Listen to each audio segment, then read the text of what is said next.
Esse livro me deixou devastada.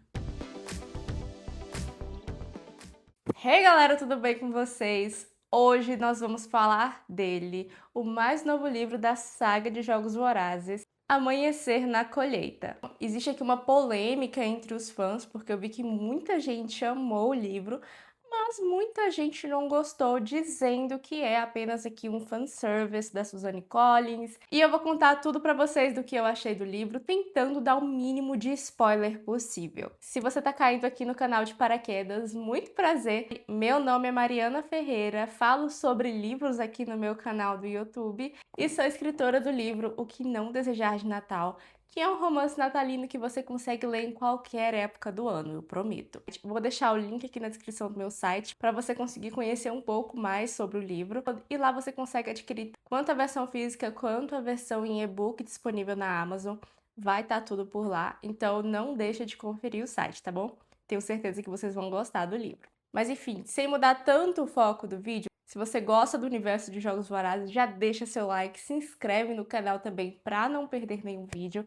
Quem sabe eu não trago um pouco mais sobre as curiosidades, né, dessa saga, que eu amo muito. E assim, gente, tá vindo muita coisa legal agora em 2026, o canal voltou com tudo, graças a Deus. Além de que, se você deixar o like, você ajuda muito o vídeo a chegar para outras pessoas que também gostam de Jogos Vorazes e querem saber um pouco mais sobre a história de Amanhecer na Colheita. Bom, gente, em 2025 eu tive a oportunidade de ler todos os livros de Jogos Vorazes e foi uma experiência fantástica. A Suzanne Collins certamente virou uma das minhas escritoras favoritas da vida. Desde o primeiro livro que eu peguei dela, que é Jogos Vorazes, eu não conseguia parar de ler. E isso aconteceu com todos. Eu ficava obcecada por cada um deles. Como que pode? E assim, gente, a escrita dela é muito cativante. Eu gosto muito da forma que ela faz a gente pertencer à história, então a gente consegue sentir tudo ali que os personagens estão sentindo, a gente vê o problema, entende como ele vai ser resolvido, e ela não tem medo de fazer aquela quebra de expectativa de que o protagonista, ele vai ter tudo ali dando certo porque ele é o protagonista e etc. Não, isso não acontece aqui. E eu acho que essa quebra dessa expectativa passa muita realidade. Assim como os outros livros, Amanhecer na Colheita também vai ter adaptação para os cinemas. Se não me engano, ele sai agora no final do ano de 2026. Eu tô muito animada porque, gente, que elenco impecável.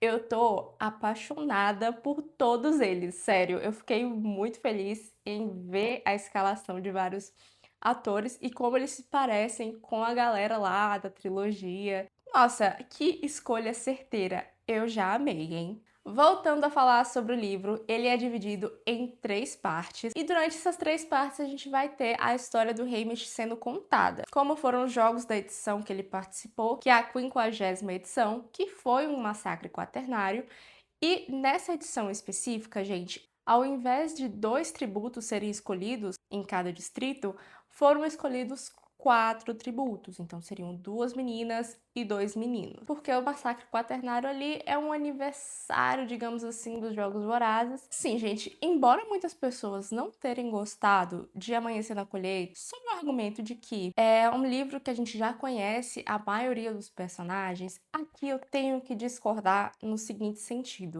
É claro que a gente conhece todos os personagens, pelo menos a maioria deles, né? Não tem como conhecer todos, porque muitos deles também são tributos. Mas eu vi que muita gente diferenciou Amanhecer da Colheita, falando que ele é só um fanservice ali, e que A Cantiga dos Pássaros e das Serpentes seria um livro que ele adiciona muito mais na história do que Amanhecer na Colheita. Eu discordo. Embora os 2 livros eles se passem no passado, né, antes da trilogia principal, o livro da Cantiga dos Pássaros e das Serpentes se passa na época que o Snow, o presidente Snow, ele era jovem, então a galera da trilogia muitas vezes nem tinha nascido ainda.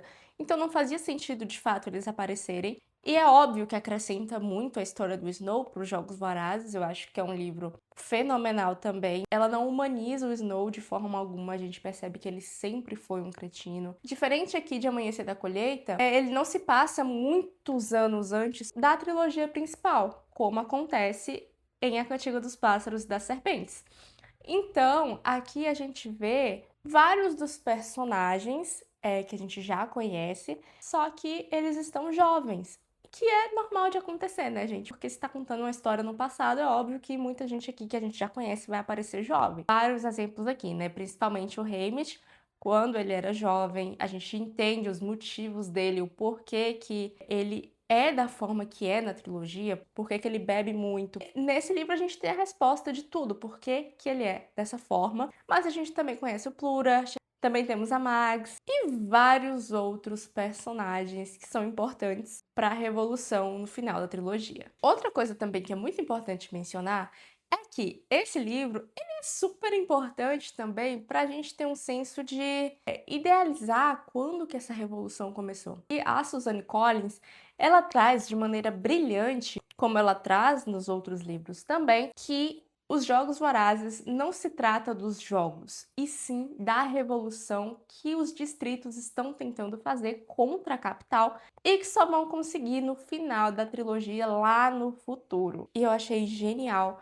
porque a gente vê como que a revolução ela começou muitos anos antes. E a gente vê que o Haymitch ele sempre esteve presente nesse plano para tentar derrubar a capital. A primeira parte do livro se chama O Aniversário e me deixou um pouco chocada saber que o aniversário dele é no dia da colheita. E é muito triste também saber que ele era só um adolescente normal, que tinha sonhos, desejava sair daquela realidade tão dura e tinha muitas responsabilidades, que ele tinha que cuidar da família toda. E ele só tinha o desejo de curtir o seu aniversário sem ser sorteado ali na colheita. Nós também conhecemos o amor da vida do Haymitch, que é a Leonor Dove, que ela faz parte do bando. Ela dá de presente de aniversário pro Haymitch um colar com um símbolo de uma cobra e um tordo, que é exatamente esse símbolo aqui, né? Deixa eu demonstrar.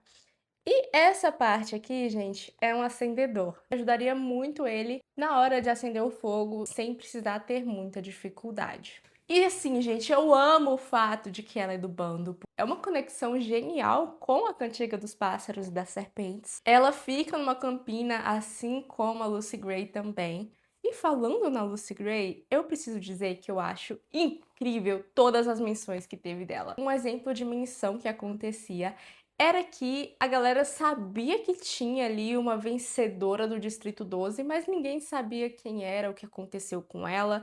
Mas assim, fica muito implícito que a namorada do Haymitch sabe sobre ela, mas ela não fala nada sobre a Lucy Gray, né? E assim, depois que ele se encontra com a namorada, tem a colheita. E assim, gente, nada que acontece nessa colheita é previsível. Na segunda parte do livro, os 4 tributos já foram escolhidos e estão sendo levados para a capital para serem devidamente apresentados para toda a Panem. O Haymitch acaba ficando com o papel de malandro como uma estratégia ali dele se vender e ganhar patrocinadores. E ele faz isso muito bem, tá? Mas antes dele se apresentar ali no programa do Flickman, ele tem problemas diretos com ele, o terror de todos os distritos, o desquerido do Snow. E pra vocês saberem o que acontece, ou vocês vão ler o livro ou vão esperar o filme, porque isso é um grande spoiler. Os jogos vão começar mais da metade do livro, e como que é desprezível enviar 48 adolescentes para lutar até a morte com uma finalidade tão idiota e desumana que é entreter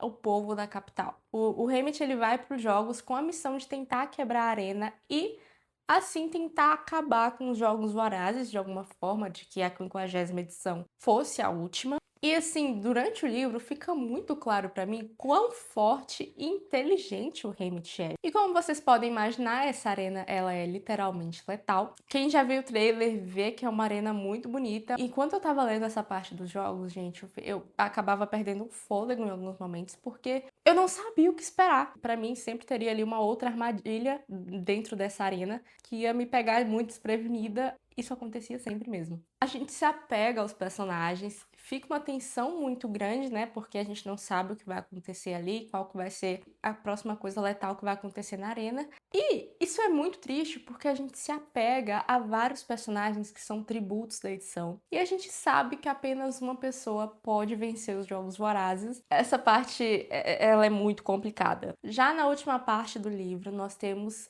as explicações, que eu acho inclusive muito pertinente a forma como o Haymitch ele lida com a vida depois que os jogos acabam E é a forma que a gente vê lá na trilogia principal, como eu disse, o Hamlet ele tá sempre bebendo. E é claro que assim como todos os outros vitoriosos, o Hamlet não é mais o mesmo. Afinal, ele viu diversas mortes passando de frente dos seus olhos. E ele teve que apenas digerir aquilo e continuar seguindo em frente. Agora, o que realmente explica esse comportamento dele de estar sempre tentando sair dessa realidade é o presidente Snow e o que o presidente Snow faz com o coitado do Hamlet, gente. Desumano. Porque o Snow, ele tá determinado a fazer da vida do Hamlet um inferno pro resto da vida. Quando eu terminei esse livro aqui, eu acho que eu fechei assim, sem acreditar no que tinha acontecido. Porque é cruel, é cruel. O Snow, ele é um personagem cruel. Ele faz questão de ser o vilão mesmo e mostrar que ele que tá no controle. E o coitado do Hamlet reflete várias vezes no final do livro como ele preferia ter morrido nos Jogos Vorazes do que ter sobrevivido nessa realidade atual que ele tá. E além de tudo que acontece, ele vai passar a morar sozinho na Aldeia dos Vitoriosos. Fica esse ar de tristeza mesmo no final do livro. Os últimos acontecimentos desse livro me deixou com o coração tão partido quanto o do Hamlet. Eu nunca vi um final tão triste. E o resto da história a gente já conhece lá na trilogia. No fim das contas, eles vão ter a revolução acontecendo, que nesse livro é quando eles começam ali a montar os primeiros planos. E depois de alguns anos nós teremos a nossa Katniss sendo o símbolo da revolução. E também eu queria comentar sobre o epílogo, que foi maravilhoso, deixou meu coração quentinho. Esse epílogo, sim, eu acho que foi um fanservice e nós fãs fomos bem servidos, viu? Foi um final muito, muito legal. Eu gostei muito das referências, foi legal. E assim, gente, na minha opinião, valeu super a pena ler Amanhecer da Colheita. Eu fiquei muito triste com o final, mas foi um livro que, como eu disse, eu não conseguia parar de ler.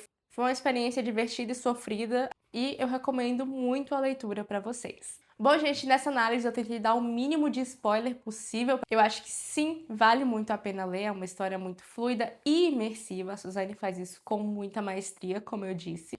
Será que eu pedi demais por uma história do Finnick também? Deixa nos comentários aqui quem também apoia um livro do Finnick. E uma coisa importante também de se dizer é que eu não acho de forma alguma que Amanhecer da Colheita perdeu a qualidade de quando se coloca ao lado dos outros livros. Enfim, gente, se você chegou até aqui, comente esses emojis para saber que você chegou até o final do vídeo. Muito obrigada por ter chegado até aqui, espero muito que você tenha gostado. Não se esqueça de deixar o seu like, se inscrever também no canal para não perder mais nenhum vídeo. E foi isso, gente. Um beijo e até o próximo! E não se esqueçam de ler Amanhecer na Colheita, porque vocês não vão se arrepender.